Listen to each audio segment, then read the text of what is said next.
Hello, everybody. Welcome to the latest episode of Beneath the Lake, Crystal Lake Publishing's official videocast. I am your host, Todd Keisling, and I have a very special guest with me this evening. You all know him, you love him. He is the one and only Jasper Bark. Jasper, thank you for joining me. In fact, actually, from the transatlantic recording we're doing, it's 2 minutes into tomorrow.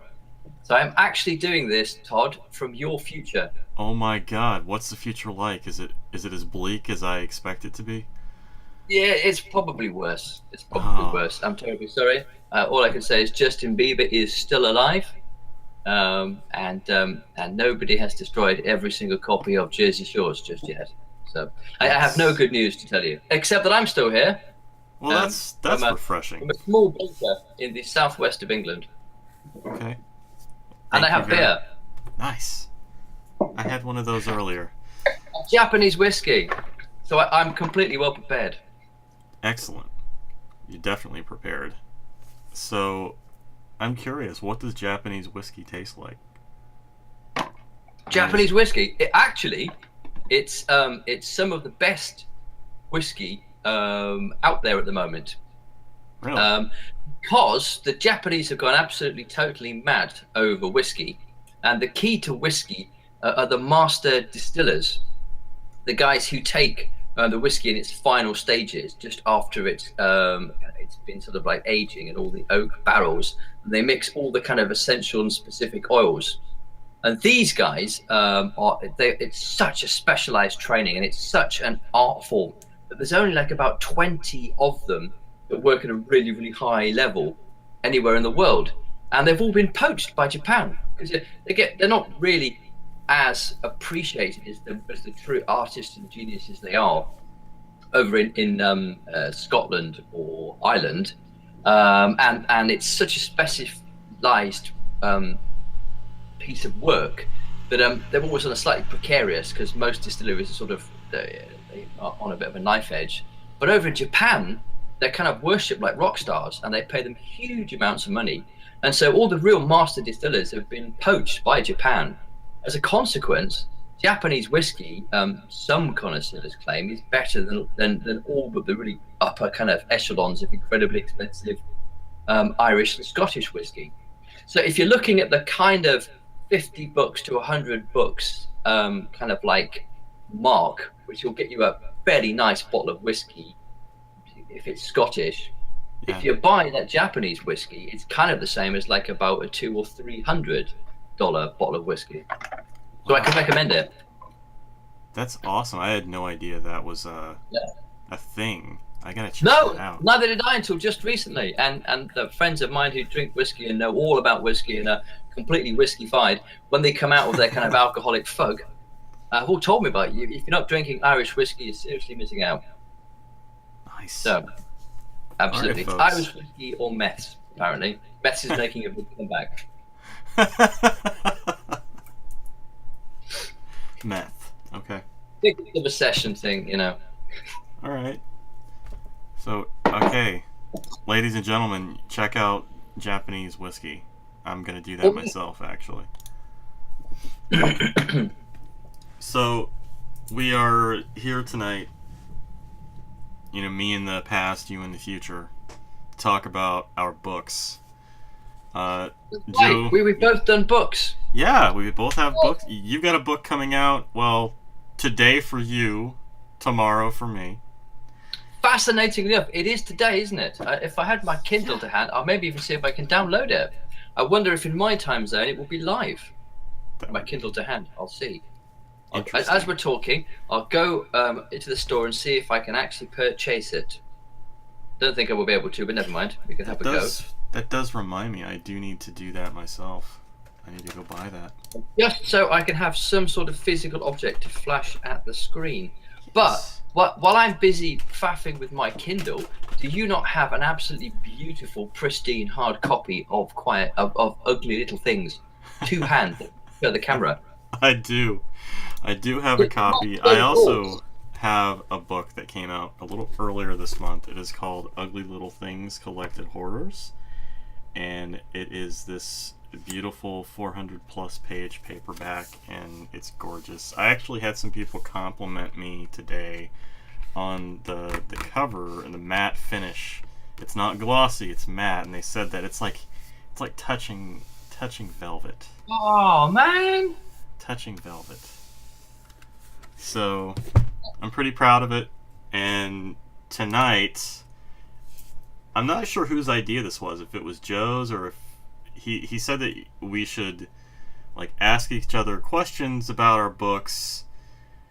And I'm not sure if he pitched the trivia thing or if I did. I don't remember, because I was sick earlier this week, so I was dealing with like a fever and having fever dreams about Jasper, as one does. Did you have fever dreams? Actually, were you that feverish? I was pretty feverish, yeah. I have fever dreams, actually, quite a bit. I have to confess. When I get like really, really feverish, and I really quite enjoy them. I've got to confess. It's like crazy. doing LSD, but for free. Yeah, it's pretty. And I've actually managed to download my book. It's available in my country now. It doesn't look anywhere near as beautiful as your book, because it's on my black and white Kindle screen. But I just pre-ordered your book, by the way. There's the Nice. cover on my Kindle. That's the closest I have to having a hard copy. Well, are there going to be paperback copies, Yes. or is it digital There are only? paperback copies, which actually in my country you can order right now. Nice. So And I've folks- no idea if they'll have the lovely, very gorgeous looking matte finish that yours did. And it also kind of looked less like a trade paperback. It looked like it had that kind of pulpy mainstream paperback kind of pages. Did it have that inside? yeah, it's back pages. let me switch over here. So, yeah, it's like, Yeah, it's the typical Baxter pages, which are it's. beautiful, slightly heavier pages. I don't think they did anything differently with the interior that they normally do. I requested the matte finish because I thought it would look better, and I'm glad I chose it because it definitely, It does look very nice, and it makes a very satisfying sound. Yes, it does. Let me just. I have to rifle the pages for us as well. Oh, perfect. See, I can almost- Yeah, that's the stuff. This sort of thing only really interests us. This is the point at which most people rather skip ahead in this. Yeah, this. Or they'll have switched off by now. Oh Christ, Jasper and Todd are on book porn. Very nice. Oh well, book collectors will appreciate the texture and the sound and the feel of the They pages will. and Do you everything. think somewhere there's a kind of like I want to say BDSM, but that's completely not what I mean. There's a particular group of people online who only watch videos which are like hours and hours long of people folding towels or paper towels. You're thinking of like a fetish. Opening packaging, and they if they watch it long enough, and usually it's like about an hour or two that they watch it, they something happens to the chemistry, the electrochemical makeup of their brain, and they have what's called a braingasm. It feels like a real rush of warmth goes all down from their scalp and right down their kind of over their shoulders and down their spine. Have you never encountered this? No, And so many people who just fold towels. They've got like an entire channel of endless folding towels for 2 hours, and they get like 1 million hits. I I'm just haven't. wondering, do you think there's kind of a book equivalent there for that? We just have someone just flipping pages of a book, for hours and hours. But you mentioning that does remind me of a channel I came across on one of the weird subreddits of reddit.com. There was somebody had posted a YouTube channel of this guy who does nothing but meditate for like 2 or 3 hours at a time. But when he does it, so he like assumes the typical lotus position. But he stares at the camera and smiles the whole time. It's eerie. It's incredibly eerie. And he has like hundreds of these videos where he does these sessions. And that's all he does. He just sits and stares at the camera and smiles. He doesn't say a word. It's bizarre and unsettling. So does he? Because you see, in my mind, I'm picturing Jack Nicholson in the final closing scenes of the Shining, sort of sitting there, like. Kind of. Yeah, it's really creepy. Wow. So that just reminded me of that. People put it on just to have a little bit of company. It's like, Suicidally desperate people who just think, oh look, I'll put Jason on. Oh, it's lovely. Look, he's smiling at me. I mean, there are some pretty creepy corners of the internet if you go looking for them. And it's amusing that we probably have at one time or another haunted most of them. Oh yeah, at some point, and as horror writers are wont to do, we tend to seek out those weird things for ideas and stuff. And you sort of start doing research. So what does a human penis look like with no foreskin? Like, oh my god! Oh! No, I can no longer see that. Yeah, I don't know if you want to look that up. If you go through my search history, I would have a great difficulty explaining that to a member of the psychiatric community. Really, it was research. Have you read my work? Well, maybe don't read my work actually, because I don't want to be sectioned. But no, we want people to read your work, though. Well, this is a good point, yes, but not people in the psychiatric community. No. Not in a professional sense, anyway. Or I probably would not actually ever see the outside. Again, I spend most of my life in a padded cell with a very nice jacket that does up at the back. So, why don't you tell folks about Quiet Places? Quiet Places is a novella of cosmic folk horror. It's set in the Scottish Highlands, and it, unusually for me, has absolutely no sex and no violence. There is no gore. No one gets even so much as a paper cut. But it's probably one of the single most disturbing and creepy things I've ever written. It's very much in the tradition of writers like Robert Chambers, Arthur Machen, Algernon Blackwood, nice. and American writers that they influenced, like obviously our great friend Mr. H.P. Lovecraft, Frank Belknap Long, and the amazing Clark Ashton Smith. But it's very contemporary, and it has a British location, and yeah, that's about all I need to say for the time being. I'll run through more stuff later on. And it's available from 12 a.m. onwards. Nice. Yeah, I just pre-ordered it on Amazon myself. Yes. I look forward to reading it, especially because all of those authors you just named are, some of my favorites. And anything cosmic horror, I'm all for it. So...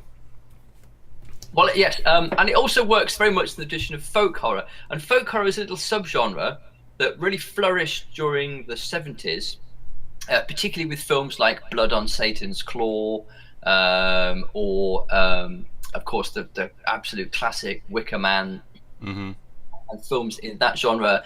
TV programs, particularly things written by Nigel Neal. The Stone Tapes is another great piece of folk horror, as is...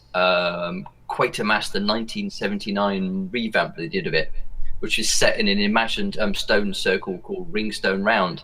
There was a fabulous children's TV series in the 1970s called Children of the Stones, which had one of the single creepiest and most traumatically terrifying opening credit sequences of any film ever. And this went out at like 4 o'clock for kids. If you go out on YouTube, you can watch all of these shows for free, but they're also available on DVD, and they're very, very well worth investing in.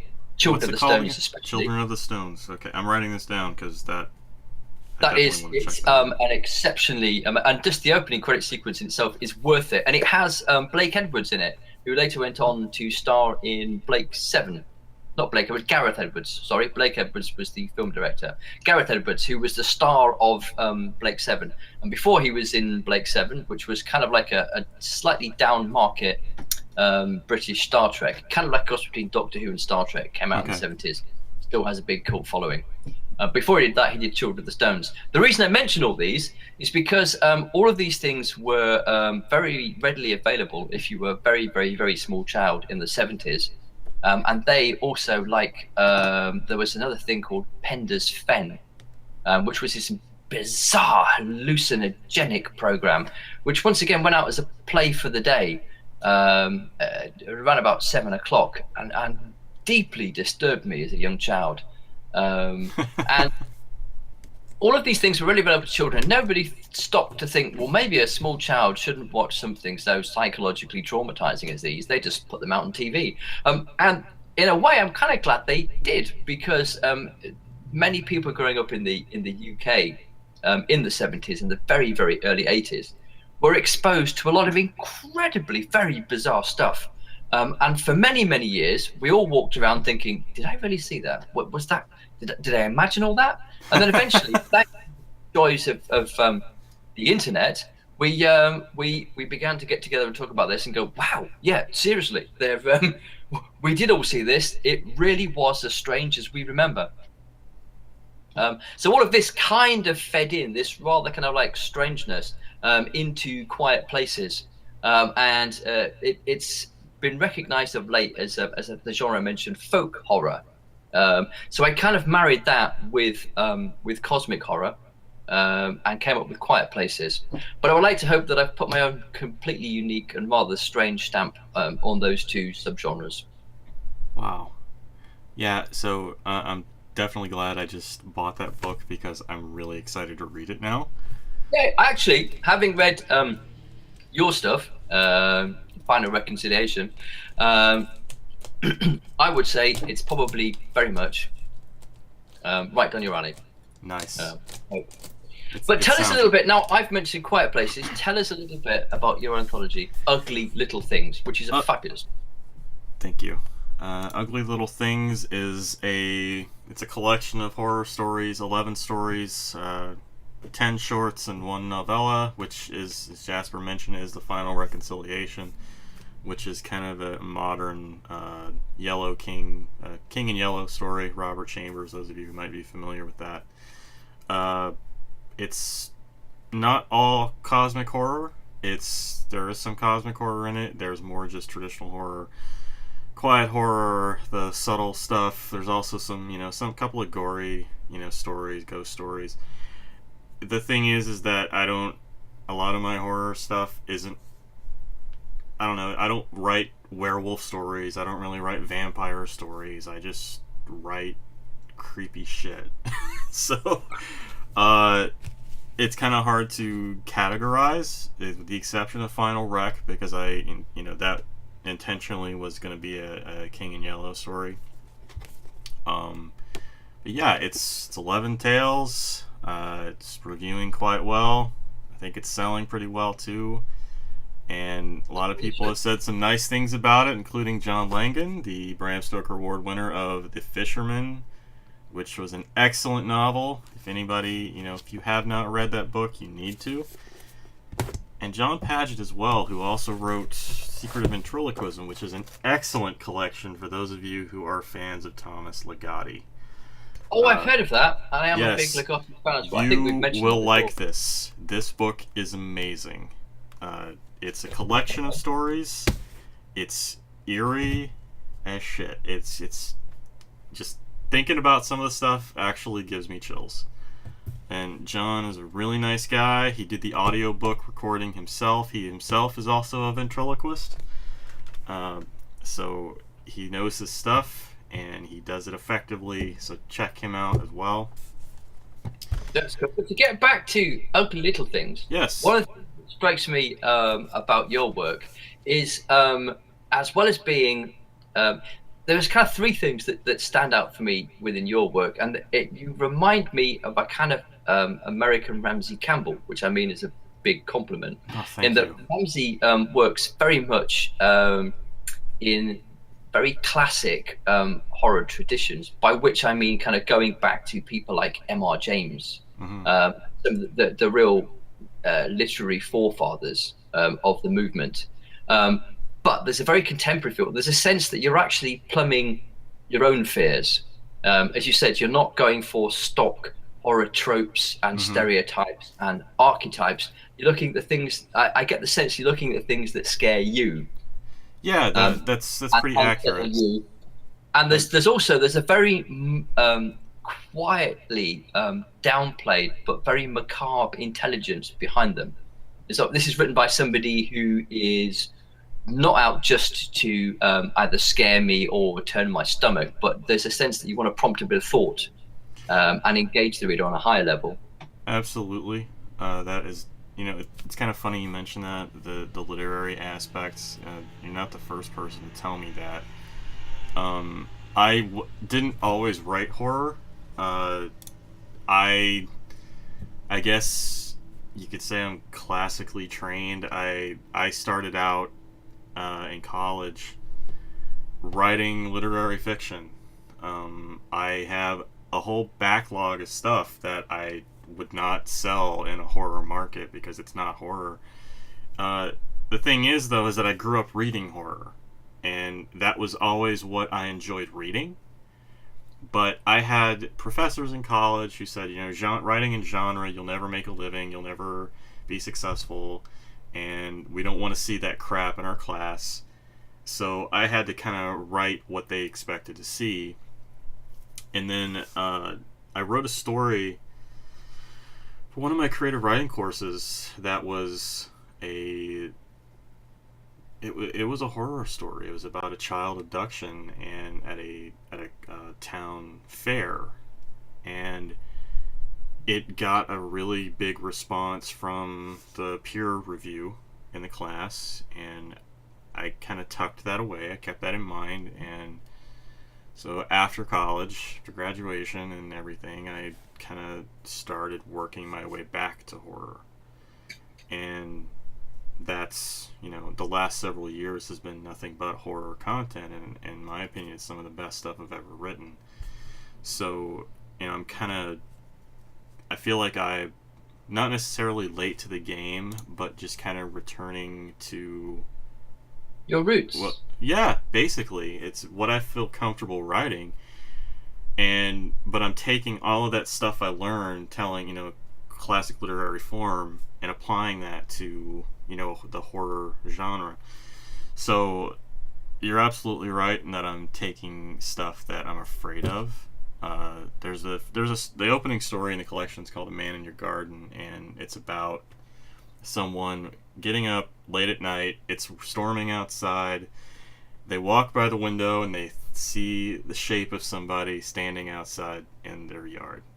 And it's this psychological play of, is there really a person out there? Why would there be a person out there? It's like all these thoughts that go through your mind when you're trying to rationalize somebody not being there.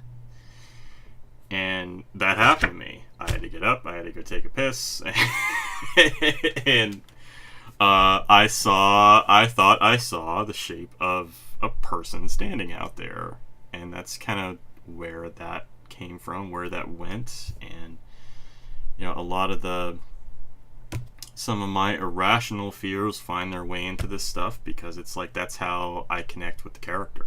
It's like, my fear becomes their fear, and then I can explore it through them. So, but that's one of the best ways to engage a reader as well. Absolutely. Because as unusual and strange as we may be as human beings, we are very, very alike. We share very, very basic human fears. And if something has ever scared you, you can guarantee that there's a huge readership out there who have been equally scared by the same thing. And it's fascinating too, what you say about starting in a literary field and then finding your way back to horror. I guess I have a very similar journey myself. And the very first things I ever had published actually was poetry. And for me too. I was a stand-up poet and a performance poet, and I published in literary journals. And then I became a journalist. And then when I found my way back to writing fiction, I think I had far more literary aspirations than I ended up with. But the wonderful thing about, I think, horror above every other genre, and again, I think when I decided to go back into genre, I was writing comics and graphic novels. That was the first professional fiction writing job I did after being a journalist. And that was mainly sci-fi and or superhero stuff. And the horror came quite late. I got a few commissions to do horror, and then remembered how much horror, like yourself, I'd read rather, and written in my from the age of about 11, 12 onwards to my kind of like mid-teens. I think when I got literary pretensions, discovered drugs and girls, and kind of one side. And you kind of always went back there and dipped into it, but it was on the back burner, I think. But the great thing I think about horror is it's a fabulous way of doing two things. One, studying the human condition, which is a great thing for any kind of writer with serious intent, because we all want to write about the human condition. And what horror does is it places the human condition under extreme pressure. So the human condition is actually kind of put in a pressure cooker. It's put in a situation that scares it, and all the tiny little fractures within the psyche of your characters and our own psyche become amplified due to the situation.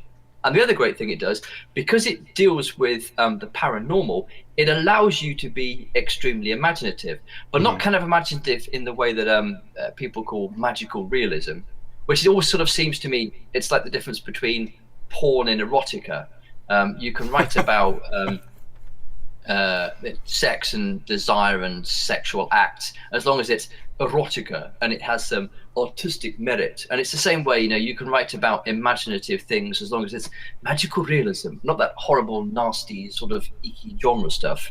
And while you're being highly imaginative, you're not necessarily basing it in a world that doesn't exist, like a sub-Tolkien-esque Game of Thrones style world, which doesn't always interest me. I'm not saying it doesn't interest me, but it doesn't always interest me, particularly as a writer. And I find writing science fiction difficult for that same reason. I want to write about the world around me. I want to write the people around me, but I've got an overly active imagination. So writing about paranormal occurrences, strange incidences breaking into the real world is one of the best ways to unnerve people, and also to sort of keep my own rather out of control imagination under control and give it a channel. I think that's a great way of looking at it. Especially what you said about the human condition and horror and what it does, for us as writers. That's an incredibly great way of looking at it. I've never honestly thought of it that way, and so thank you for that. You're most welcome. I think it just occurred to me now. There you go. But that's the joy of having conversations with other horror authors, isn't it? Absolutely.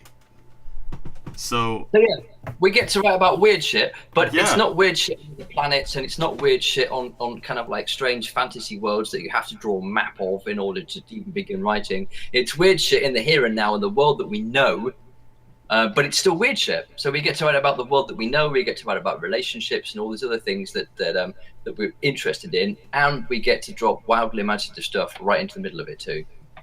Yeah, so it's a really fun way of just, I don't know, examining what kind of strain a speculative situation would put on a person, on a relationship. It's in a more sadistic sort of way. It's like taking, here's a frame of someone, and here's the ideal person, and like, let's see what happens when we turn it like this. Now what happens to them?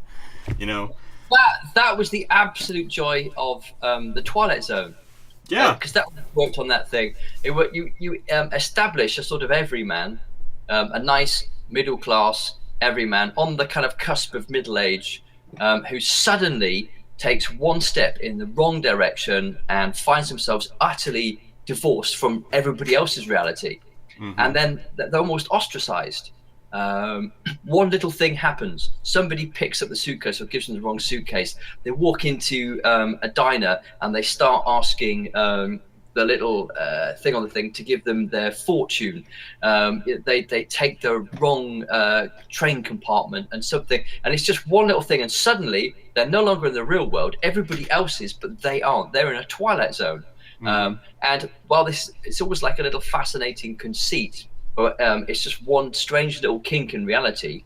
At the same time, to go back to what we were saying, because they're put in this other world, They're wandering around a town, such as in Where Is Everybody, where everybody has disappeared. Right.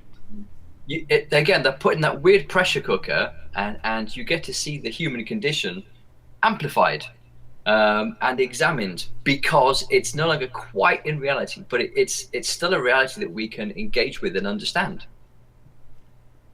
And as you say, it's that slight little kink, just one step to the left.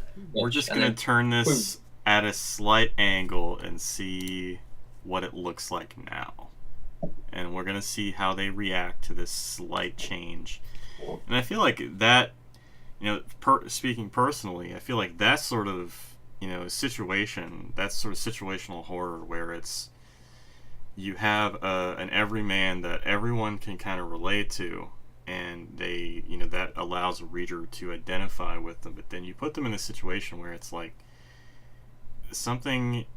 everything looks normal except one thing, and it's, the reader recognizes it, maybe the character recognizes it, maybe not right away, but it's there. And I liken it to like you coming home and finding someone has broken into your house, but instead of something being stolen, they've put something there, and you don't know what it is. And it could be, a little miniature doll somewhere watching you. Who knows? It's the MacGuffin. It's this thing. They've moved every single one of your doors around to a slightly different part of the room, and every single time you open one of the doors, it opens onto a house that isn't yours. Yeah. And you think, what the hell is going on? And why is this happening? And I have to confess, I mean, I'm quite an overtly over-imaginative author, and I do like taking people places they've never quite been before. But as you say, you need to forge the contract by, to begin with, forging a reality that they recognize, and then take them just one slight step in the wrong direction. It's got to be a slight step, so they stay with you. And even though I know at the end of a lot of my novels, you're going to be places you've never seen in your life ever before, you've got to do it incrementally. Every little step is just one extra little step, which is just a little bit too strange. And just when you think you're getting all right and you're on an even footing and you're accepting all this weirdness, I'm going to push it there a little bit more, and then that little bit more. So you're never quite comfortable. Right up until the very end, where you're going, where the hell did that come from? This conversation just reminded me of a line from one of my favorite horror films, In the Mouth of Madness. And Sam Neill's character says, God's not supposed to be a hack horror writer.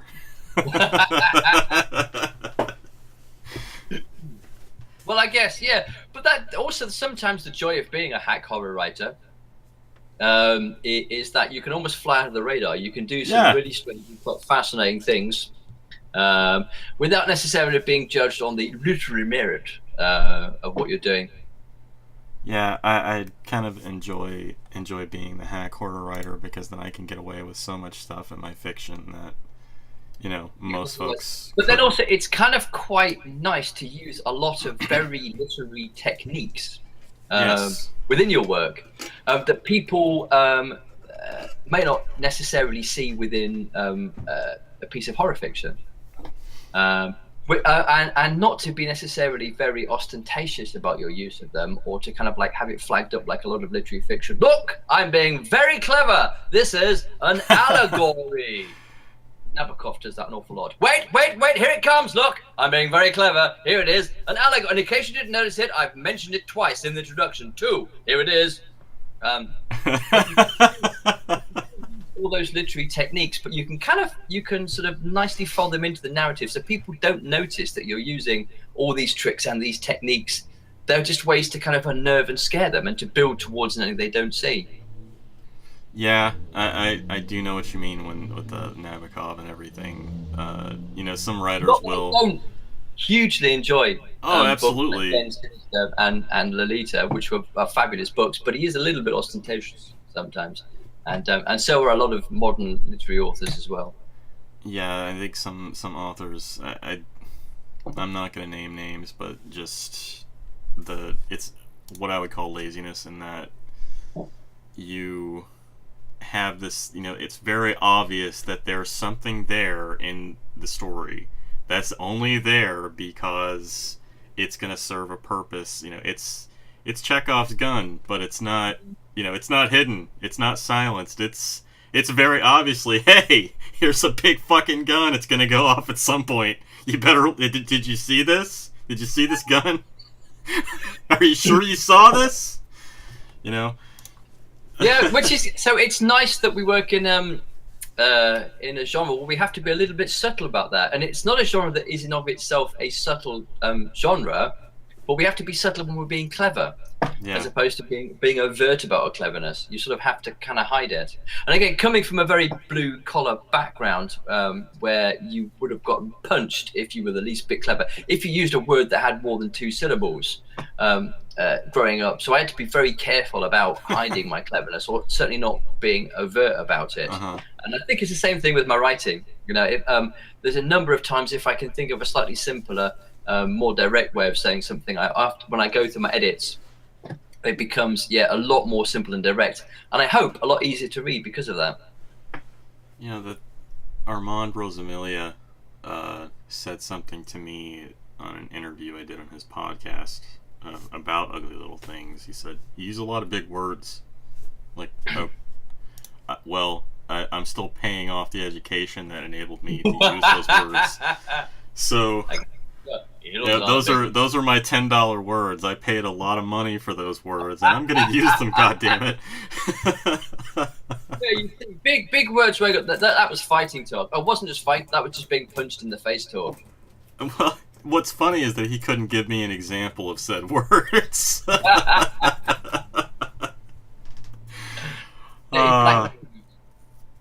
Nothing but love, Armand, if you happen to be watching this. And he's an excellent writer as well, and a thoroughly excellent bloke. Totally is. He's a great guy. Armand. Big love. Anyway, we were going to do like a 5 things nobody knew. We got off on a tangent here because I was going to say, I don't know if it was me or Joe who came up with this idea, but what I was going to tell the audience is that we are going to share 5 things that you may not know about our respective works that we're talking about this evening. 5 pieces of useless trivia, if you will. And, that will completely enlighten you and will set the work in an entirely new light for you. Maybe in Jasper's case, but for me, it's the most banal stuff you've ever heard in your entire life. So,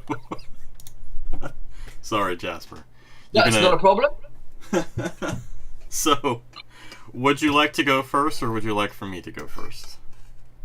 I'll go first. Quiet Places, in fact, began life as a 5,000 word short story called The Black Hound. And the central metaphor within the thing was actually dealing with mental health. It contained the setting that the novella would later adopt. It contained the 2 lead characters, Sally and David McCavendish, and it contained the basic kind of narrative thrust, the need to free someone from a situation that was very debilitating to one of the protagonists and intensely draining and binding to another protagonists. But I was very, very pleased with it. I thought it was a wonderful, lovely little conceit I'd come up with, and I was very, very proud of myself. And I showed it to my wife, which is not something I always do, and she read it diligently, probably with me standing over her shoulder going, and she got to the end of it all, bless her heart, and she had to very politely tell me that she didn't like it. And she very patiently and politely and kindly told me why she didn't like it, and I fumed for a bit. Not because that she dared to question my genius, but because she was completely right.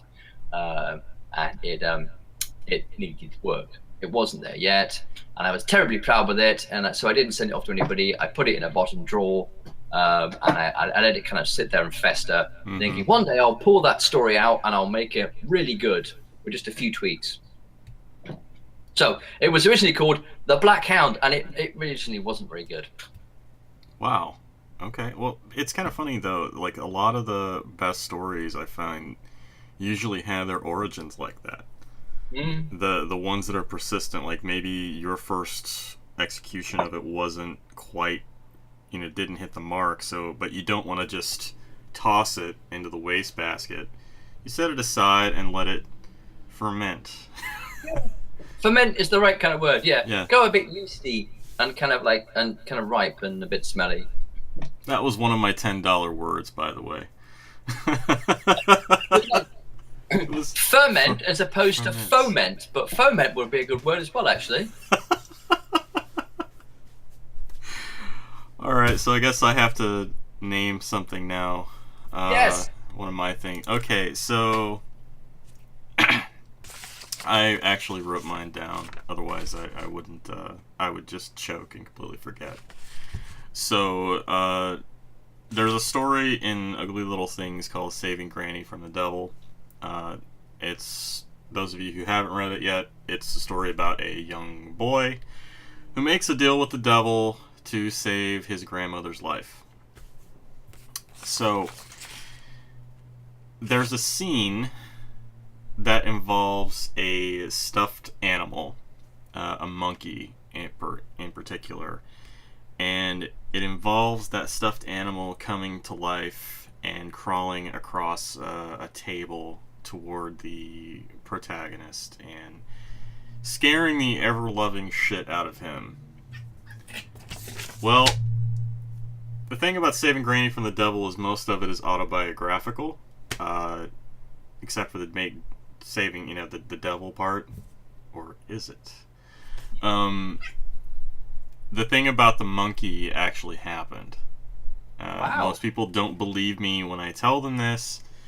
I will go to my grave saying that this happened. I believe it happened. Call me crazy if you will.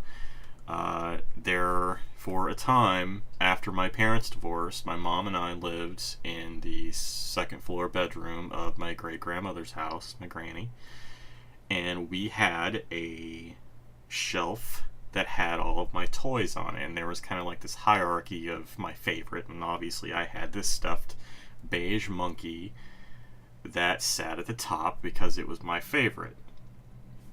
And my mom went to school at night. She worked during the day, so my granny took care of me, and I would sit upstairs in our bed and watch movies. And one night I'm sitting there and I see movement out of the corner of my eye, and I see this fucking stuffed monkey crawling toward me. Whoa. And I'm not, and I bolted out of bed. I screamed for my granny to help, to come get me. I ran downstairs. She's freaking out, thinking that something's wrong. And she comes with me back upstairs, and the monkey was on the floor. It wasn't like it was on the edge of a shelf and could have fallen over. This thing had, some depth to it. It was sitting in the middle. Like, there was no way in hell it could have just, fallen off. So that happened. That happened to me. That is a vivid memory I have from my childhood. So how, why, I don't know. But that's that really fascinating. There are it's interesting because I've noted that horror authors tend to fall into two camps. There are those that absolutely 100% utterly swear blind. They are rational materialists and don't believe any of this paranormal stuff they write about. And then there are the kind of people who are a little bit more open-minded, maybe skeptical of paranormal in the long run, but maybe skeptical of also kind of absolute material reality as well.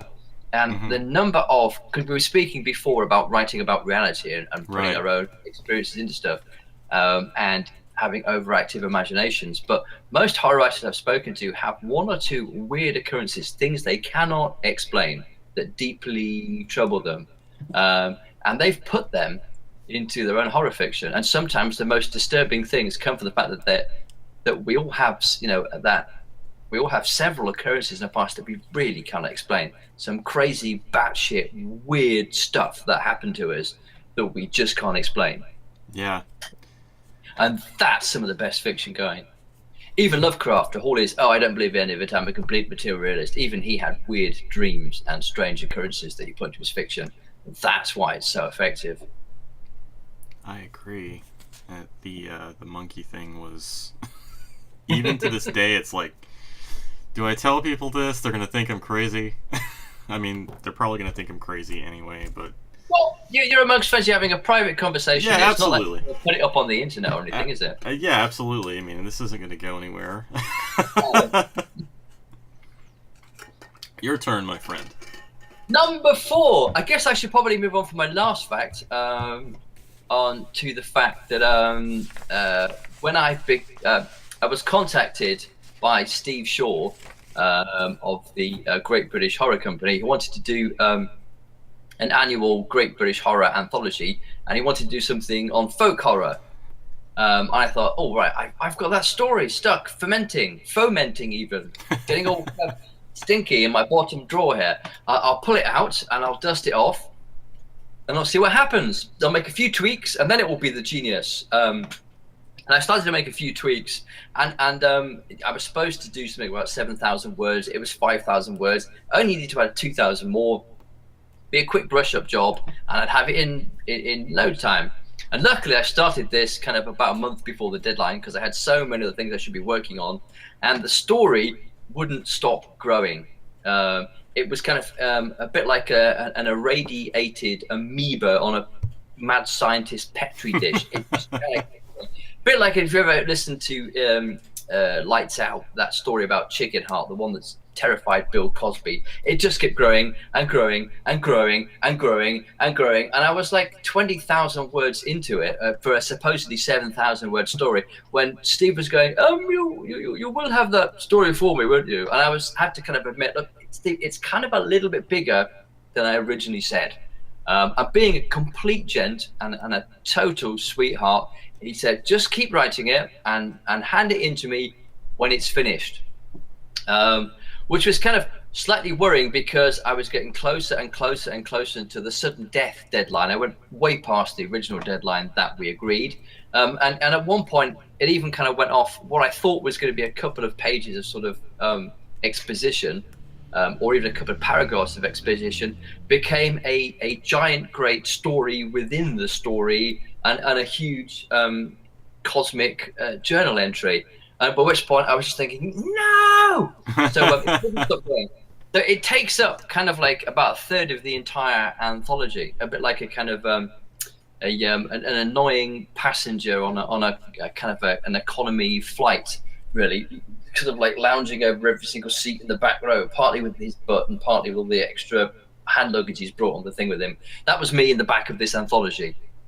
So it was the story that would not stop growing, and as such there was so much more packed away in this tiny little story. My wife was perfectly right. It wasn't right. There was so much more to be told, and even I was quite surprised by how much more actually was contained within this little story. It's funny how novellas can kind of take off like that. And I got kind of worried because for a while I would getting all these short story commissions. And I would diligently sit down to write a tiny little 500,000 word short story, or even a piece of flash fiction. And before I knew it, I had 20,000 words. I was thinking, nah. So I had to find a new market for the story I was writing, and then try and come up with something else for the editor who had commissioned this work off me, and sometimes even paid me a nice advance. And that story would sometimes grow. So I'd be stuck with all these kind of stories which were becoming far too large for the frame they were supposed to be fitted in, and then would have to find extra markets for. So I was worried for a while that I'd lost the ability to even write short stories. I'm not even sure I can still do it. They kind of, some of my ideas just kind of keep expanding far too much, like a Mandelbrot set, kind of. Short fiction is hard. I consider short fiction to be difficult for that very reason, because it is short, because you kind of have to, you limit yourself. You got to tie your arm behind your back. And, you know, I'm an overwriter. Case in point, yeah. I'm working on a novel right now. It's probably going to be 150, 160,000 words. And I know I'm going to end up chopping out about 30,000 of those words. And that's a tremendously satisfying feeling. But yeah, you have to have rights to begin with. And there's a wonderful quote from Chekhov that I love, to go back to Chekhov and his gun. And I'm, of course, talking about Anton Chekhov, not Ensign Chekhov, I have to say, for all you trekkers out there, who said, I only write novels. I don't write short, because I don't have the time to write short stories. It's a brilliant quote. Yeah, it's a great quote. And very, very true as well.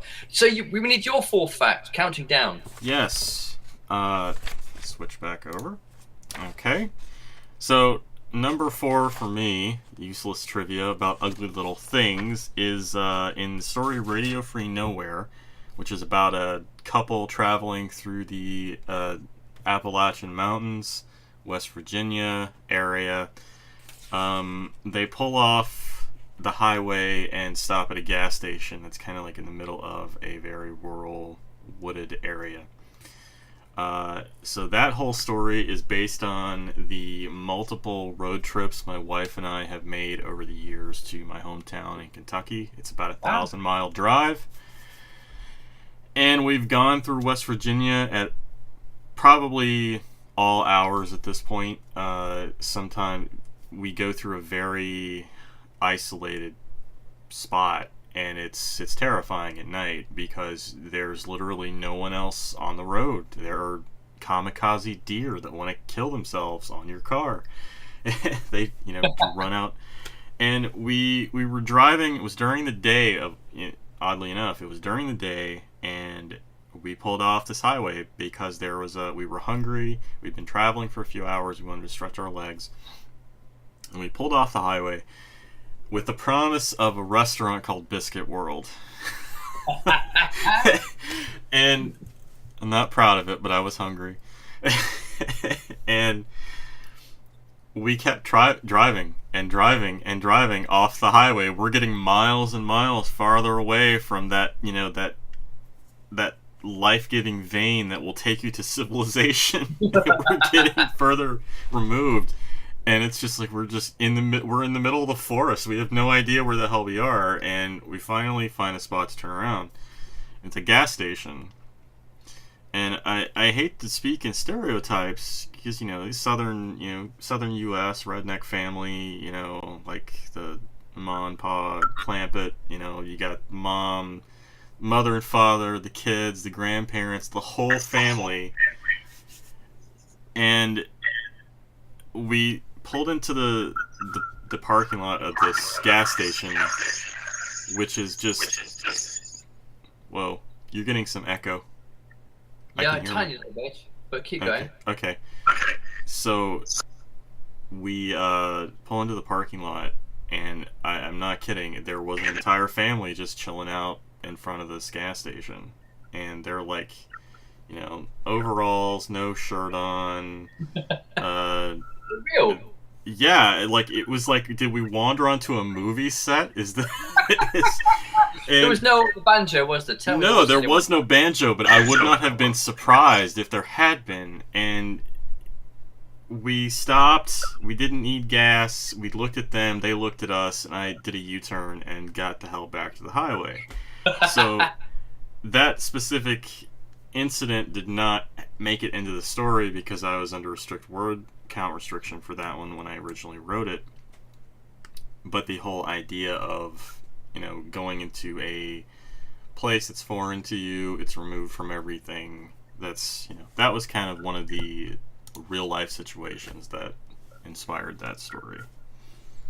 And it's fascinating how you can be on your home turf in your home county, and still come across a place right on your doorstep that is a foreign alien world to you. Yeah, I mean, in my hometown, there are plenty of places that I've never been, and I grew up there. I lived there for almost 20 years, and there are still places there I've never been, streets I've never traveled. So, yeah. That's quite an exciting thought, actually, isn't it? Yeah, it is. It's also kind of terrifying. Could be another conceit for another story. I can hear one brewing right now in the back of your mind. So number 3 for you. Number 3 for me. I actually wrote Quiet Places, not once, but twice. Given that I was actually adapting a short story I wrote that became a novella, um, it was one of those instances where it came out in the anthology, and the editor was Steve Shaw, lovely bloke, incredibly pleased with it. Thought it was a fabulous work. Was really excited about showing it off. I was very proud of it. Thought it was perhaps some of my best work. And I read a whole bunch of the reviews, and they were very lackadaisical. They were kind of like, it's all right. And many of them called it one of the weakest stories in the anthology. And it was an absolutely brilliant anthology. I loved most of the other stories. And if I didn't love them, I absolutely liked them. So I was quite distressed, being in this prestigious anthology that I really, really liked, to discover that most of the reviewers thought mine was one of the weakest stories in it. And that's the type of thing that we hate as writers, particularly as for my past like 4 or 5 books, I'd got nothing but glowing 5-star reviews and was getting very conceited. However, there are times when critics, hate them as we often do, are unfortunately absolutely right. And when I went back to look over them, what are they talking about? What do they know? Well, they did know in this instance. They knew that the work wasn't quite the work that it ought to be. Unfortunately, by the time the reviews came out, I'd contacted Joe and said, look, I've got this novella. It's been in this book, but hardly anyone's read it. Let's bring it out as a new book, and I'll add some extra stuff to it. And Joe, being an absolute total sweetheart and an amazing guy to work with, said, yeah, sure, Jasper. And it had gone off to the lovely Monique Snyman, and she'd done an edit, a very, very good edit, which kind of brushed it up. But it had more issues. And so I sat down to do a quick rewrite on it, and the quick rewrite was such that I actually ended up adding an extra 12,000 words to it, and it grew by about a third again.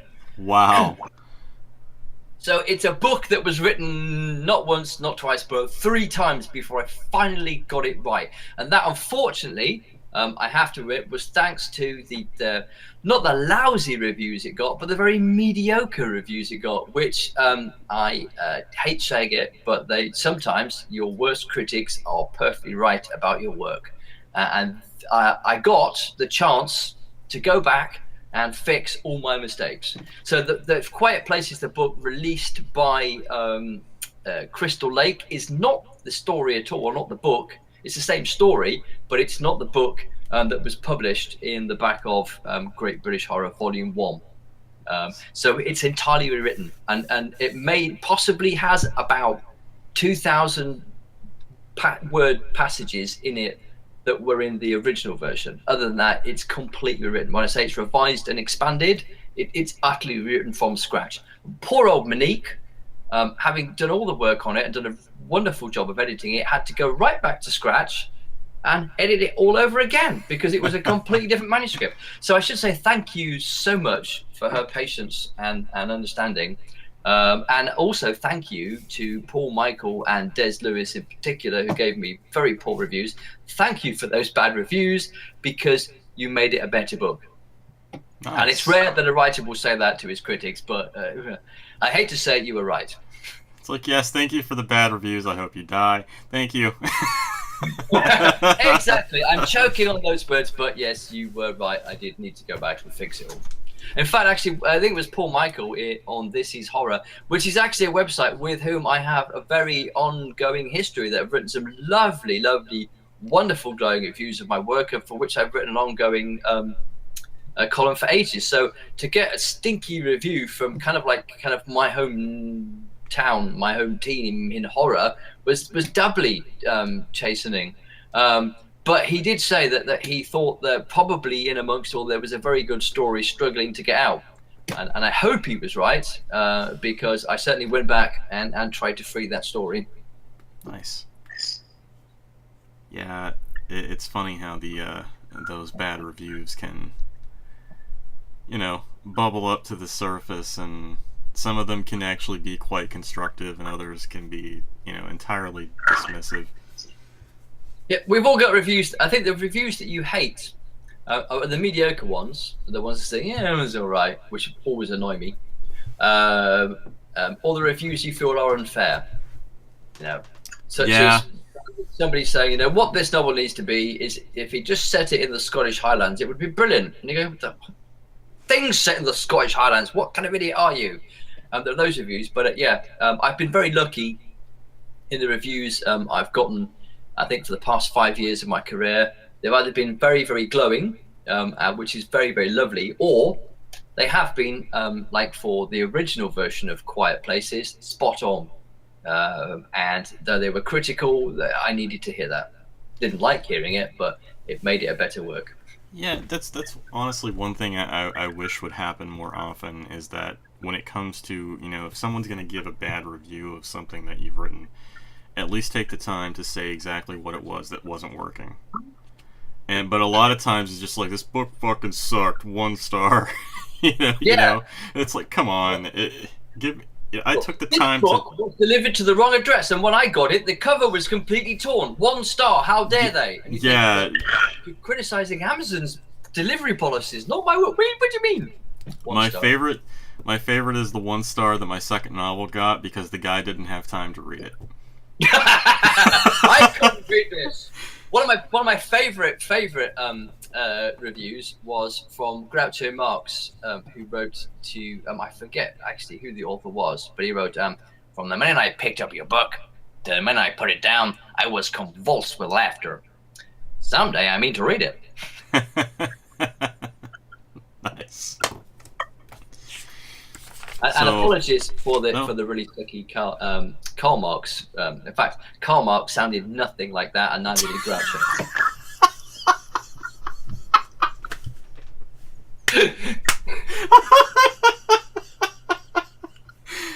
I thought that's what Karl Marx always sounded like, Jasper. Yeah. No, I think he would have had a very strong Sherman accent. Oh, man. From the minute I picked up your book, the minute I put it down, I was empty. Someday I mean to bring about a revolution.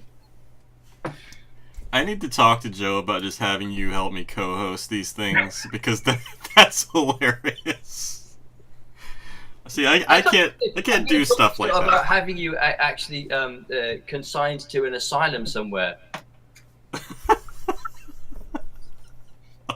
Having you sectioned, Mr. Bark. Yes. Anyway, was that my go on number 3? Is it your number 3 now? I think it's my number 3. Hey! Yeah. So there's a really short piece in Ugly Little Thing. It's called Human Resources. It's a flash piece that is written in the form of a corporate email resignation. And there's an antagonist in that story by the name of Charles Boyd. And Charles Boyd this is not the first time he showed up in my fiction. He's popped up in a couple of other stories that have not been published.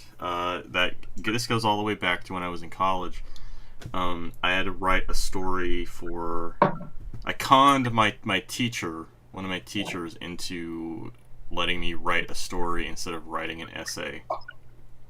That's a good move. And it was on Borges, and so I said I will write a story in the style of Borges, and it actually, I think, was more Lovecraft than Borges. But she loved it and thought it was perfect, so I got an A.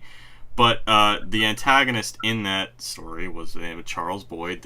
He's an IT guy who builds this website that allows people to commune with this cosmic entity that exists in another reality.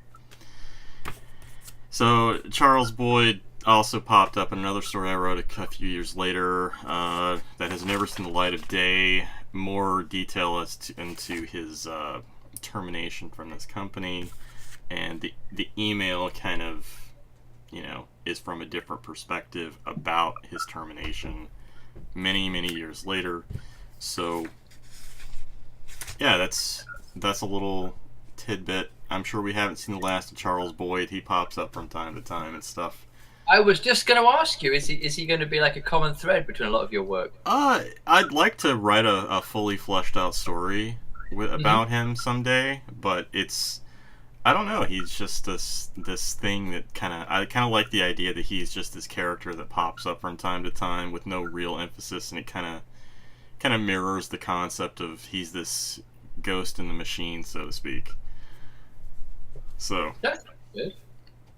And it's fascinating too that you you said you started out as Borges, and I never know how to pronounce that name because I know it's Jorge Luis Borges, isn't it? something like that. It's been a long time since I've read any of his stuff. But I absolutely adore his stuff, and he's one of these writers who is very, very literary, and is also considered literary. Italo Calvino is another one that I would actually consider to be genre fiction writers because they are so imaginative. Kafka is another one. Kafka's so a horror writer. In the same way as well, I would also consider Flannery O'Connor, whose work I adore, to be another horror writer because her stuff is more chilling and terrifying than the majority of hack kind of zombie writers. So we should rehabilitate all these authors and move their work from the literary fiction into the horror section. Well, two of my really good friends are literary writers. Craig Lancaster and his wife Elisa Lorello. They both write very successful literary fiction. What I would consider literary fiction, I'm not sure if they would call it that. And I'm slowly trying to get them to write something that has, write something really dark. I'm the bad influence. I'm just trying to get them, eventually I'm going to get one of you guys to write something really, really, really dark and horrifying. And then I will win. You can do it. Yes. So, your number 2. My number 2. And I'm making this up as we go along. But I previously mentioned it's set in the Scottish Highlands.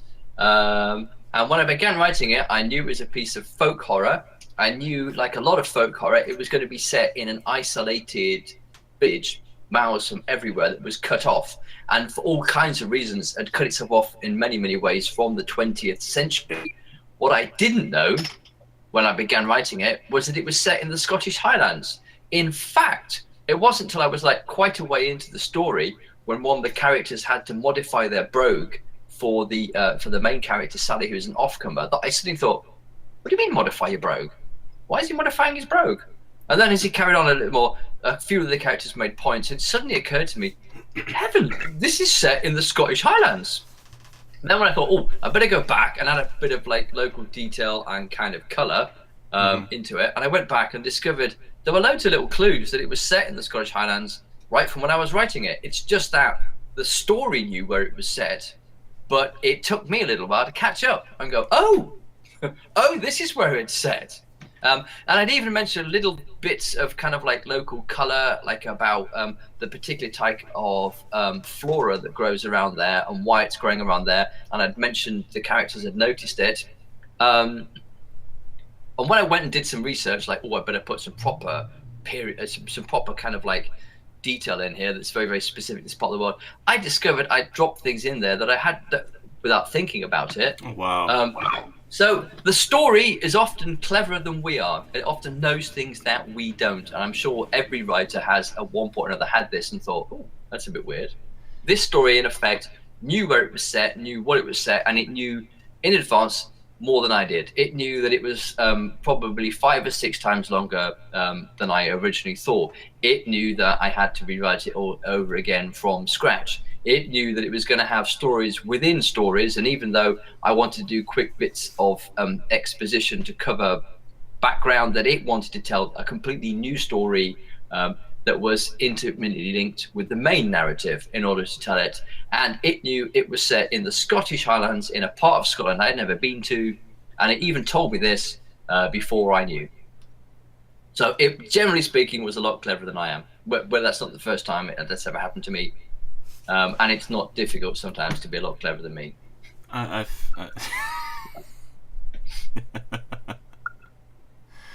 had that happen as well in my stories, where I don't realize the setting until much later into the process. Mm. and then it's like you're kind of scrambling to go back and figure out where to add stuff in to cover your tracks, basically. And then, like you said, you realize that you already knew where it was happening. You Mm. just didn't consciously put that, like, the story already knew where it was taking place before you did. It's kind of creepy in a way that, your stories are somewhat sentient in that respect. They know, you know, like you said, they know before you do.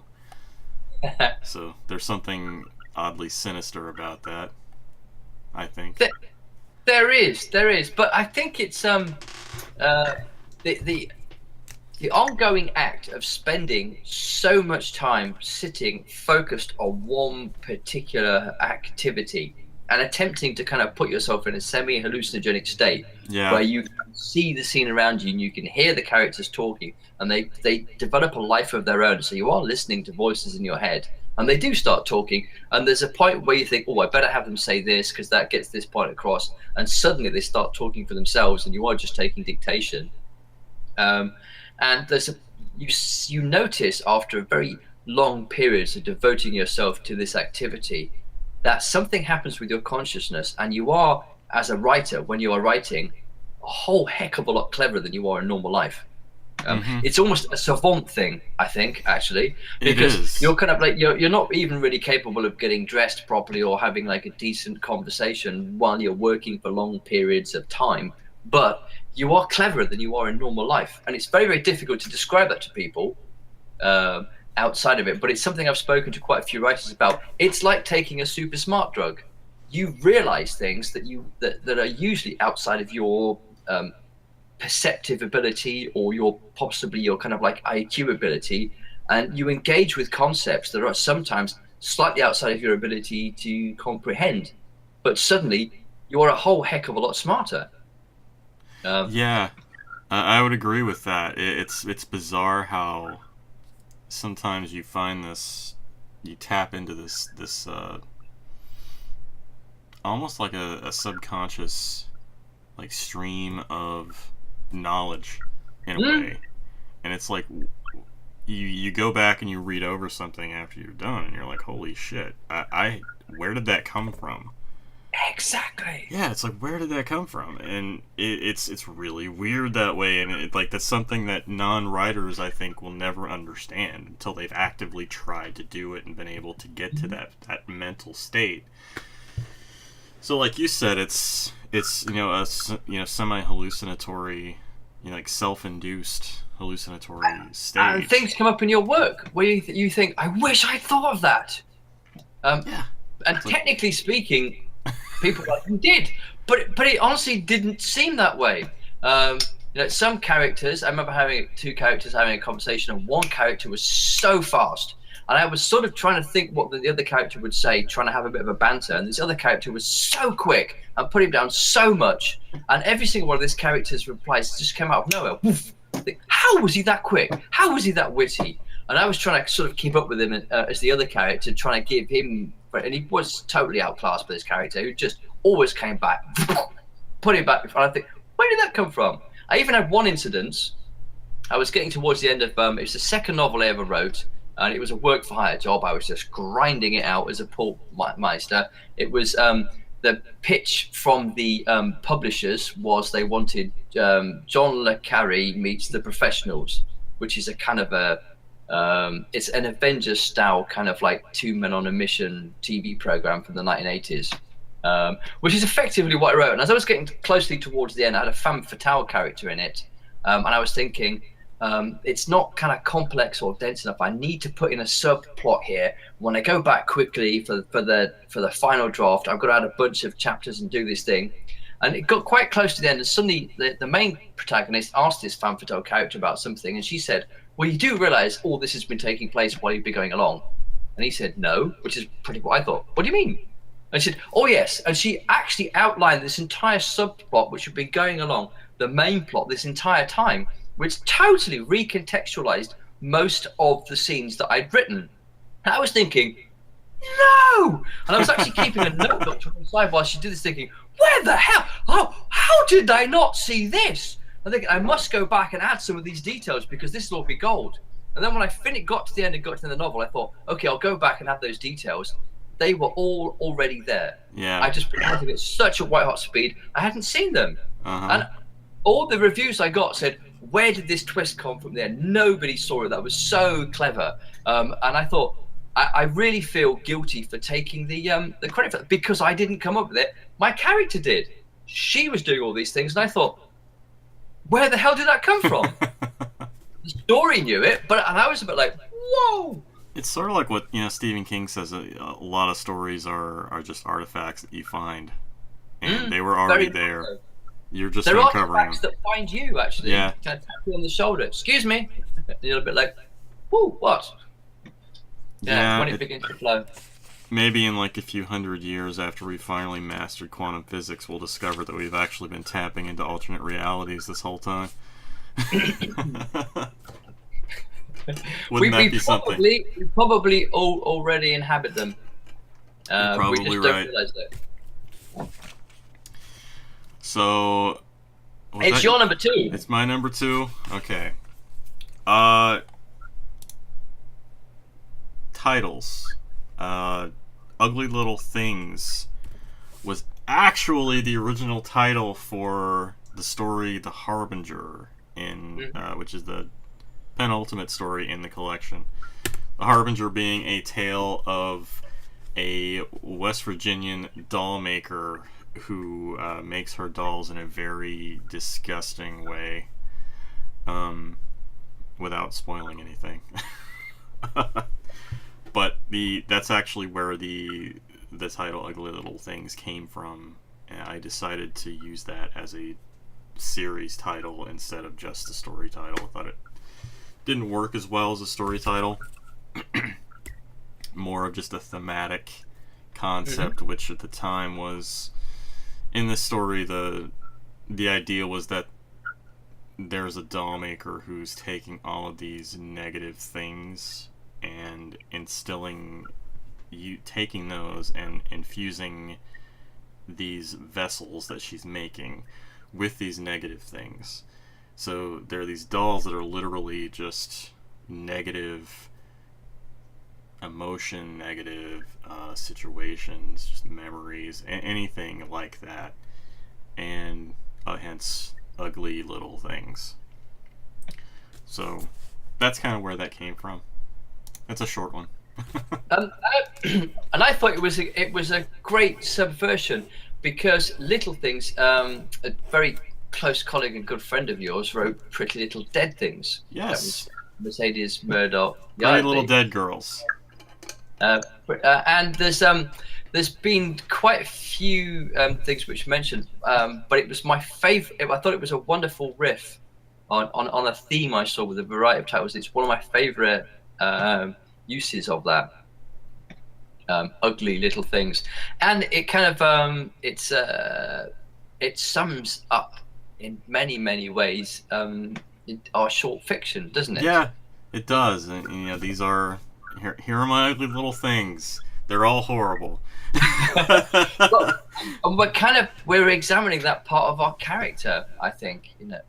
Those ugly little things that we might not like about ourselves, but we find a fictional construct in which to contain them. Absolutely. And there's something that only a mother could love. There's something that only an author could love. But I have to confess, if you're watching this, they are something that a reader will love, particularly a reader looking for something of a very macabre bent. So, your number 1. My number 1. I almost feel like it ought to be a countdown. And coming in at number 1. But number 1, Jasper Bark. Number 1. With a bullet. Fascinatingly enough, I mentioned before about the weird, bizarre childhood that I had. As I was writing my third attempt at doing this book, I came across an article in the magazine Fortean Times. I don't know if you've ever come across that. It's a wonderful English journal, but it is available internationally. It's based on the works of Charles Fort, who wrote books like Lo and Behold, and spent a lot of his life collecting cuttings of very, very weird and strange anomalies. And he was something of a skeptic, a genuine skeptic, because he was just as skeptical of material reality, as we mentioned, and scientific practice and process as he was of the paranormal. And he was a fascinating chap. And 14 Times comes out every month, and it's a journal of the weird and the bizarre. It takes in everything from cryptozoology to conspiracy theory and every little weird thing, and it deals with it in a very intelligent, quite academic manner. And this had an article about hauntology. And hauntology was a phrase that was coined by Jean Baudrillard, the French postmodernist philosopher, and he was specifically referring to the way that Marxism refused to die, even though most Soviet countries had absolutely proven that as an economic model, it really hadn't worked. It had some wonderful ideals behind it, but it led to totalitarianism and economic ruin. But why didn't his theories go away? But the phrase hauntology was actually borrowed and repurposed by the music journalist Simon Reynolds to talk about the work of a group of artists, tricksters, and online website builders, and also musicians who were channeling this very weird and very, very strange culture that kids growing up in 1970s, early 1980s Britain experienced. And they were making websites where they were curating a whole series of books that didn't exist.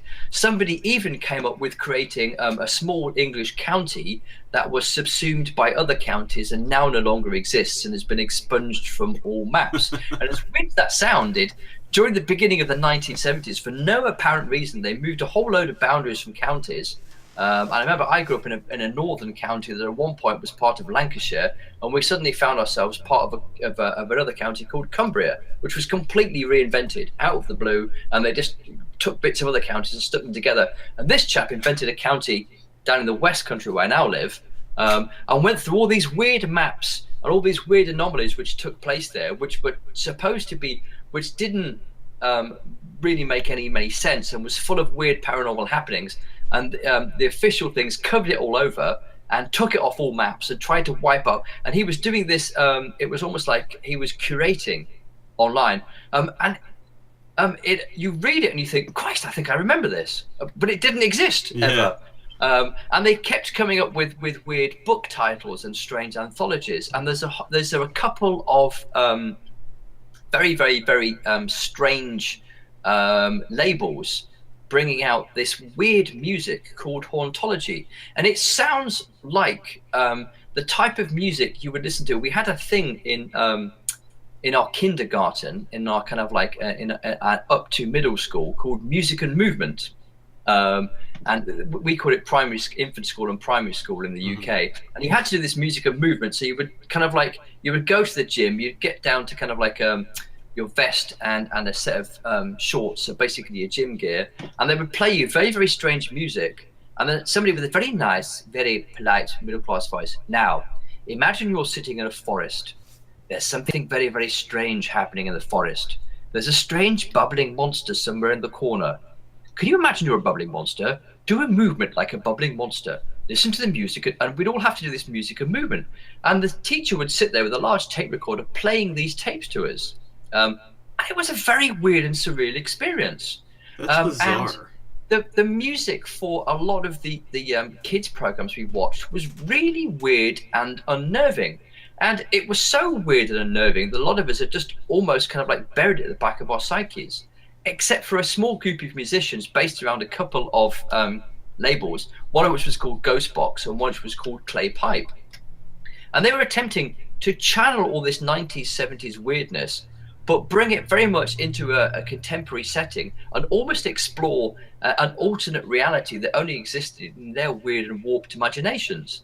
And when you listen to it, if you grew up when I did, and when many of us did, you had this sort of sense of like thinking, I wasn't the only person.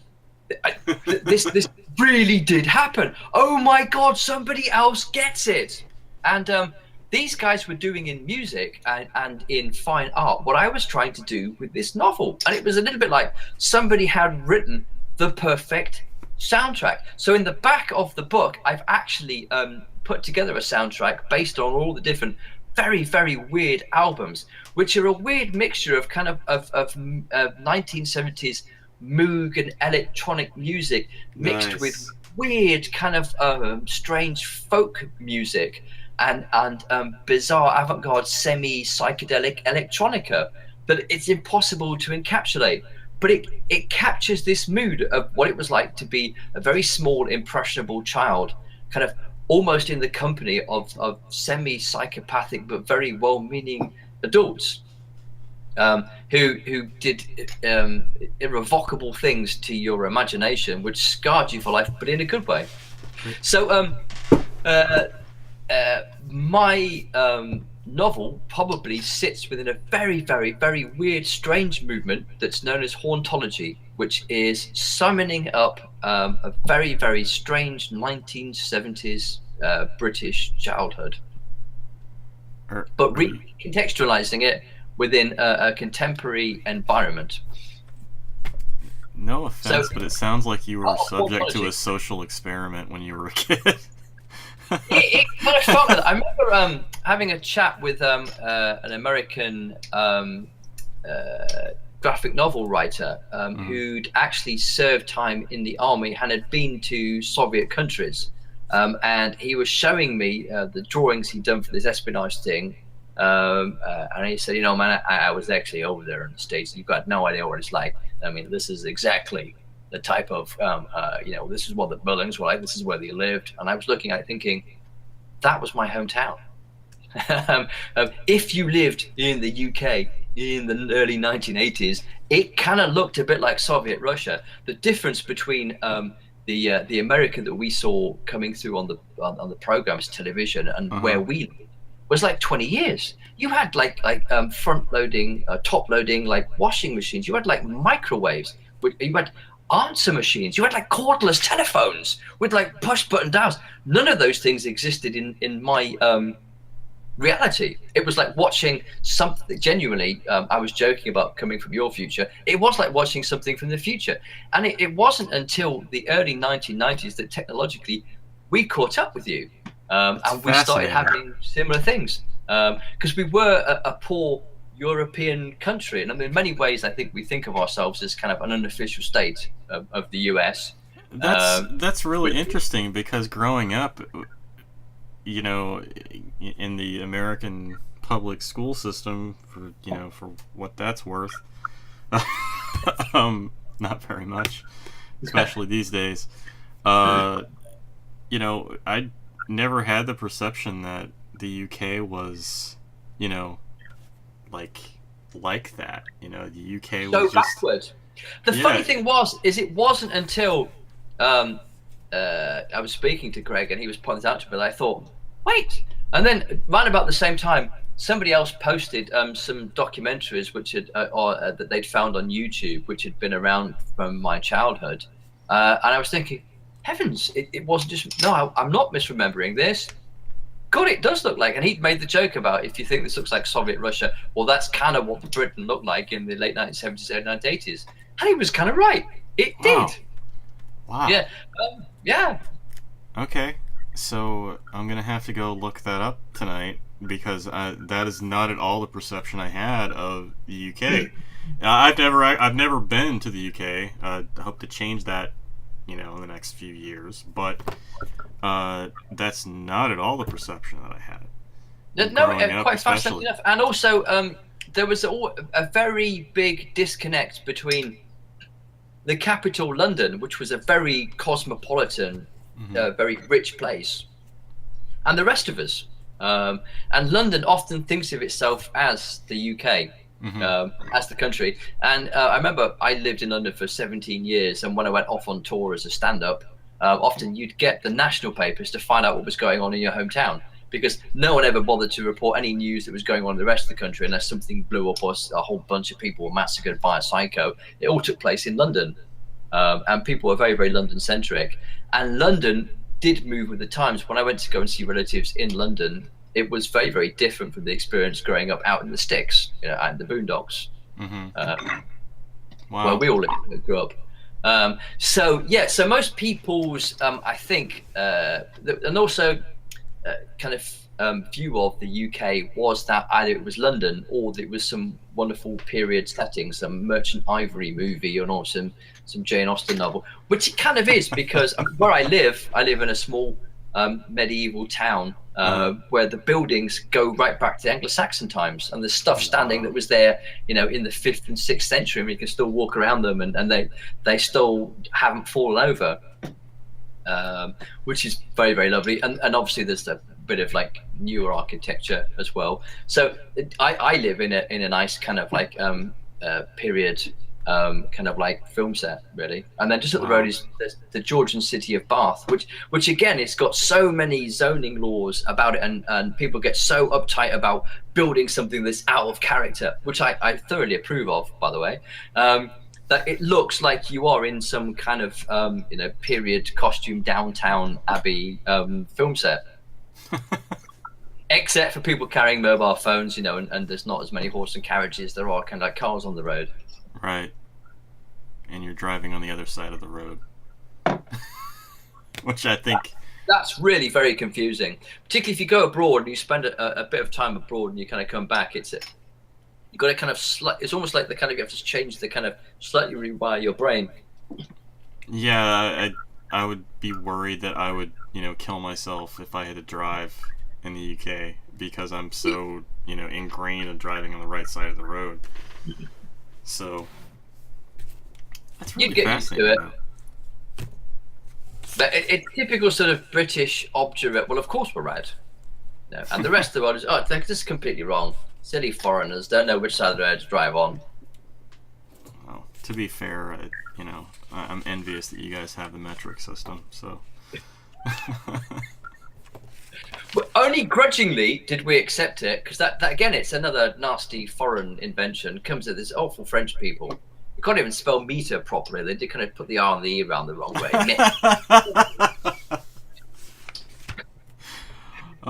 Man. I guess it's my number one. Yes, it's your number one. Okay. I sound like a dreadful kind of misanthropic. No, it's okay. I'm just as bad. I find this stuff fascinating because I've never been out of the country, so I suck. I know. I just wish it wasn't so damn expensive to travel. Well, you must come to the UK, and you must come to my corner of the UK, which is very fascinating. I want to go to. I want to buy the house next to yours. I want to live next to you, Jasper. Yeah, because I say there's and I'm just down the road is Stonehenge, and there's Glastonbury, and there's the wonderful Avebury Circle. Yes, come and there's huge amounts of history where I live. You're killing me, man. I would love to go there. Come for a visit. Maybe number one. All right, my number one. It's a short one. So you mentioned the final reconciliation. It is the last story in Ugly Little Things. The band in the final reconciliation, the band the Yellow Kings, are from a small southeastern Kentucky town that's never named in that story. So I mention this because the book I'm writing right now takes place in their hometown. Yay! Which is based on my hometown of Corbin, Kentucky. In the book and in the story, it's Stafford, Kentucky. So there are a few Easter eggs that peppered throughout there. It takes place after what happens to the Yellow Kings in that story. So there are all sorts of mentions of the local boys, So that's my number one. So interestingly, are you planning when you do begin to develop a body of work? We all have this kind of temptation. Stephen King has it. I think Brian Keene does it brilliantly as well, in that they reward what King calls the constant reader. Mm-hmm. Things are set. King's Main, there's endless references to all the invented towns, from Castle Rock to Derry, that he has. And Keane, even more so, drops all these little Easter eggs. Do you in his work, and again, it rewards reading his work over and over again, I find. Do you think that you're going to be doing the same thing, creating a little mythology? Is Kentucky going to be to you what New England is to King? I'm not sure. It's hard to say because I've lived here in Pennsylvania. This is 12 years for me, and I haven't been back home in close to 5. Oh, wow. Yeah, I don't visit home very often. Kentucky's kind of, well, not my favorite place in the world. It wasn't very kind to me, so it's hard to say. I think I when I was writing the final reconciliation, I chose their hometown as being southeastern Kentucky mainly because when I was growing up, I was friends with a lot of the guys who had their bands in the garage. Yeah. The ebook in the ebook version, it's dedicated to my friend Greg, who died of a drug overdose many years ago, and he was in a band. He was in all sorts of bands. He was kind of like, I think that had he not taken the path of of drugs, I think he and going overboard with it, I think he would have been one of these guys you see on TV here on the radio. I think he was an extremely talented guy. So it made sense to me to set that story, or at least have their origin be from my hometown, because I knew so many people who were trying to do what the band in my story had done, which was find success and get out of that little shithole town. So when I decided to start writing the book Devil's Creek, which is I'm a little over halfway through it right now. Devil's Creek itself is based on an urban legend from my hometown. Mm-hmm. So it made sense to kind of make it have it's set in the same universe as the Final Reconciliation in some regards. It's not going to have anything to do with The King in Yellow, for example, but it is very much a cosmic horror story. So yeah, as far as like it being a universe, the Yellow Kings might pop up from time to time, referencing certain events, but I don't know. It's hard to say. This wasn't really a conscious thing. It just sort of happened. Mm-hmm. So I don't know. We'll see what the future holds for what comes next. Have you ever come across a writer called Michael McDowell? I've heard of him. I think you'd absolutely, utterly adore his work. He is a brilliant author, particularly the Blackwater series. He was an author who grew up in Alabama, and he left to go and study at Harvard, and he kind of moved to go and live in Boston. And he spent most of his life in Boston, and he wanted to be a very literary author. He turned out loads of novels, never got anywhere with it. Sat down one day to write a horror screenplay, and then sold the screenplay, but it never got shot. But he decided he would write his own adaptation, novelization, and that became The Amulet. And then a whole series and it actually sold fairly well for a paperback original. And he ground out a series of paperback originals. And one of his biggest fans was Stephen King, understandably so, because his work is brilliantly written, and most of it's set in the South. And like an awful lot of, and it was paranormal Southern Gothic. And I love, personally, I love Southern Gothic. But it's fascinating. There's a lot of Southern Gothic writers going back to Flannery O'Connor. That's another one.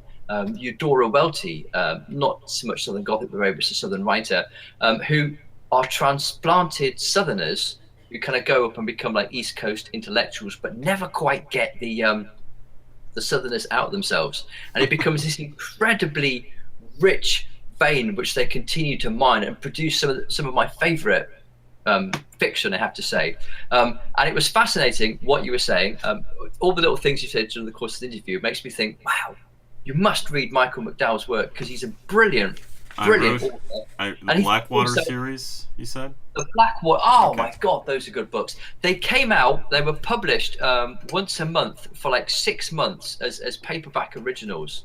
And he thought of himself as nothing more than just a hack writer. He gave up all of his literary pretensions and just ground out books. And then, absolutely, completely by mistake, he was discovered by Hollywood.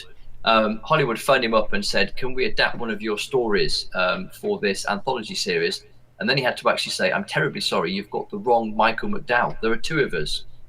And they said, "Oh, well, do you want to perhaps pitch something to us?" And he ran upstairs and went, "Give me a moment." And he sent him off a story, and that he started working in Hollywood and stopped writing. He was very openly gay, and unfortunately, because he was writing throughout the 80s, he did contract HIV, and he died way too young. Fascinating enough, I even remember in the 80s seeing his books and thinking, "Oh, I really like this author," without ever reading them, and then seeing his work mentioned in all these little anthology shows like Amazing Stories and Tales from the Crypt, and the second Twilight Zone series, and thinking, "Oh, that's that guy that I really like that I haven't read." Some authors, you were like them even before you read one of their books. And it wasn't until the noughties when his name came up again, and he was totally out of print, when I thought, I must read one of these books. And thanks to the joys of Amazon, I was able to track down, and usually it had to be the American paperback originals. And they're not collectible yet. They're still really cheap. And I fell in love with him and just thought, why was I not reading this guy from kind of like my early teens onwards? And his work is amazing. He wrote The Amulet, and he wrote an amazing work called Cold Moon Over Babylon. Bellencourt Books have brought him back into print. They do a lot of Gothic work, and they rehabilitate authors that have been forgotten but shouldn't have been. So his work is coming slowly back into print.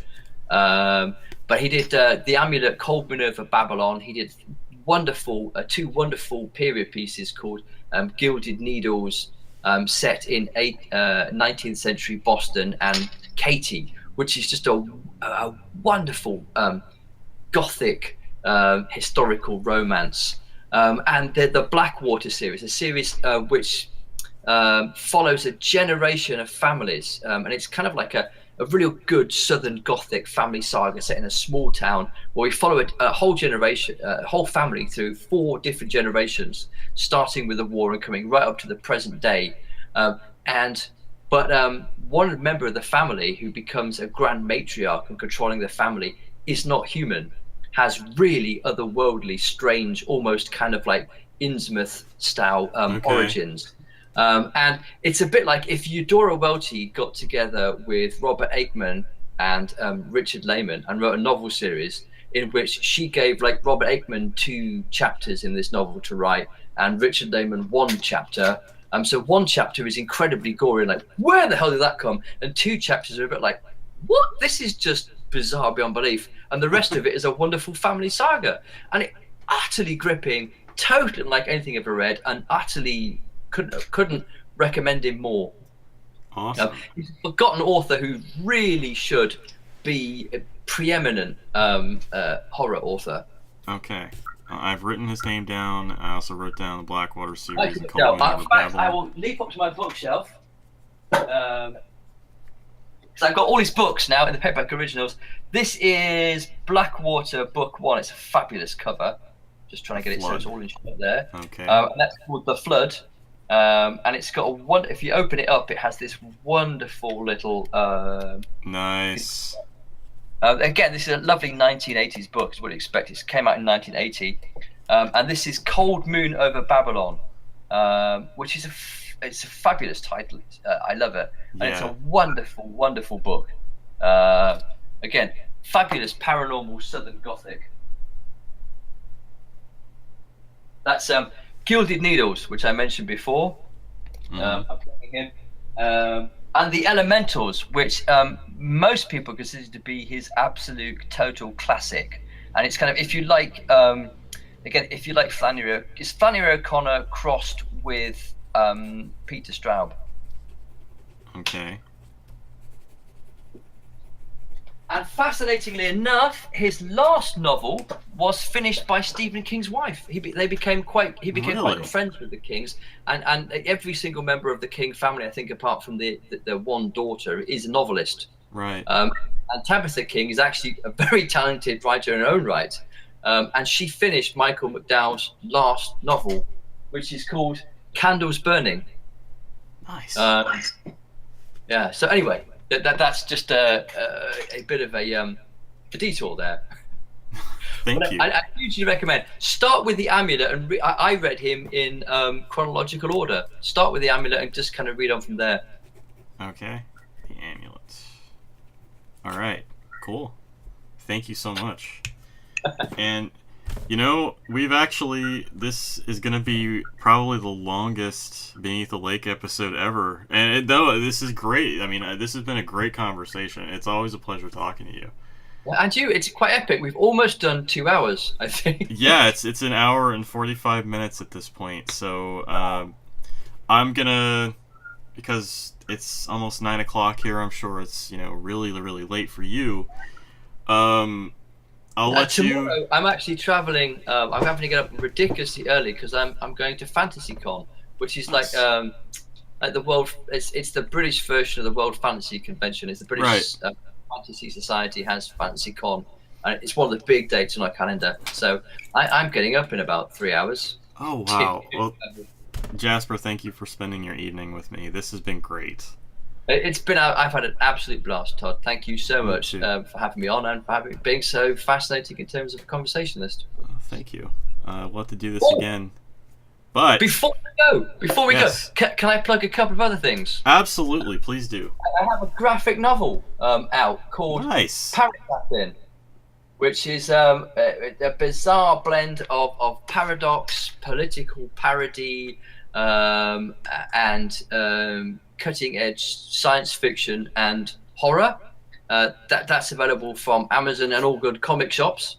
I'm launching a new webcomic, which I actually host as a comic strip character.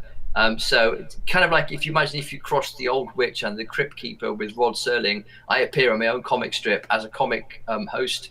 And the first one of those is launched. You can find it if you go to my website, jasperbark.com/fearfix, because that's the name of the webcomic. And every month I'll be putting up a new story drawn by some of the leading lights in independent comics and some of the most exciting up-and-coming mainstream comic artists. I also am just about to launch a Patreon page. By the time you see this, my Patreon page will be up again, which is patreon.com/Jasper Bark. If you've liked what you've seen tonight, come and click on my Patreon page and become a backer, because I have some fabulous perks for being a backer, and you won't find them anywhere else, anywhere on the internet. That is awesome. So that's me. I've plugged Central. I've got Quiet Places, Parassassin, the webcomic Fear Fix, and a Patreon page to plug. No, that's great, because I was going to ask you to do that very thing. So, Hey! So perfect.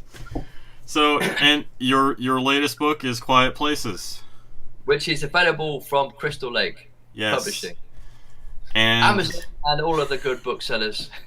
Well, Jasper, thank you.